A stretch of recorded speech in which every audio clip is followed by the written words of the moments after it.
సమాజానికి మహాత్మా జ్యోతిరావు ఫూలే చేసిన సేవలు ఎనలేనివని రాష్ట్ర సాంఘిక సంక్షేమ శాఖ మంత్రి డాక్టర్ డోలా శ్రీబాల వీరాంజనేయస్వామి అన్నారు.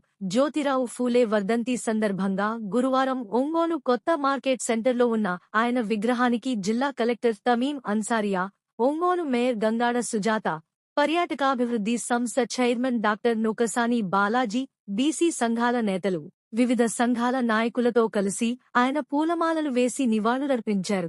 ఈ సందర్భంగా మంత్రి శ్రీబాల వీరాంజనేయస్వామి విలేకరులతో మాట్లాడుతూ 200 సంవత్సరాల కిందటే కుల వివక్ష, సాంఘిక అసమానతలకు వ్యతిరేకంగా పోరాటం చేసిన మహనీయుడు జ్యోతిరావు ఫూలే అన్నారు. బాలికా విద్య, స్త్రీ విద్య అభివృద్ధికి ఆయన చేసిన కృషి ఏనలేనిదన్నారు. ఇప్పటికీ జ్యోతిరావు ఫూలే, అంబేద్కర్ వంటి వారిని మనం స్మరించుకుంటున్నామంటే సమాజానికి వారు చేసిన సేవలే నిదర్శనమన్నారు. జిల్లా కలెక్టర్ తమీం అన్సారియా మాట్లాడుతూ అస్పృశ్యత, సాంఘిక దురాచారాలకు వ్యతిరేకంగా జ్యోతిరావు ఫూలే చేసిన సేవలు మనందరికీ ఆదర్శమన్నారు. విద్యాభివృద్ధికి కోసం, ముఖ్యంగా బాలికా విద్య కోసం ఆయన చేసిన కృషి వెలకట్టలేనిదన్నారు. ఆయన ఆశయాలను స్ఫూర్తిగా తీసుకుని జిల్లాను సంపూర్ణ అక్షరాస్యత సాధించేందుకు మనం కృషి చేయాలన్నారు. తను అనుభవించారు.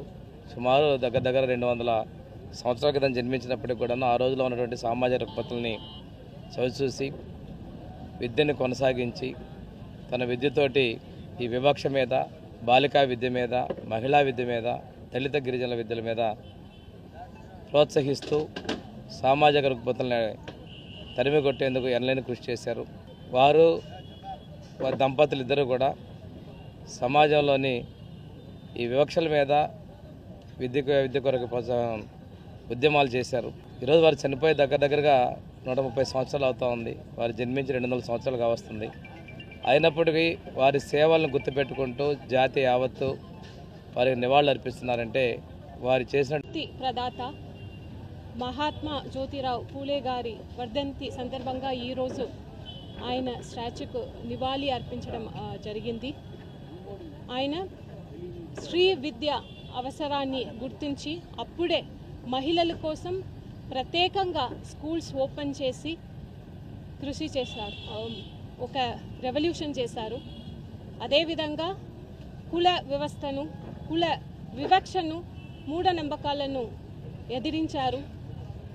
సామాజిక రంగాల్లోనే కాక అన్ని రంగాల్లోనూ ఆయన తన సేవలను అందించి తనదైన ఒక ముద్రను వేసిన మహనీయుడు. ఆయన్ని మనం అందరూ కూడా స్ఫూర్తిగా, ఆదర్శంగా తీసుకుని మన ప్రకాశం జిల్లాని కూడా ఒక సమాజ మరి ఈ రకంగా మనం ఈరోజు మనం అందరం చెప్పుకునే విధంగా అనేక రకాల మార్పులు సమాజంలో తీసుకురావడానికి ఒక ఆద్యుడు, పూజ్యుడు, మొట్టమొదటిసారిగా మనము మహాత్మాని పిలుచుకునే గొప్ప నాయకుడు కూడా మరి జ్యోతిరావు ఫూలే గారు. అలాంటి వారి ఆశయాలను మనం ఖచ్చితంగా కూడా మరి గ్రహించాలి.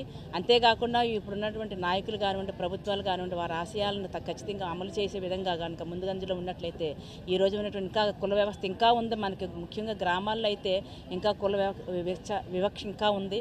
కాబట్టి అదంతా నిర్మూలించాలి అని అంటే ఖచ్చితంగా మరి ఇప్పుడు ప్రభుత్వాలు కూడా ముందుకు కృషి చేయాలని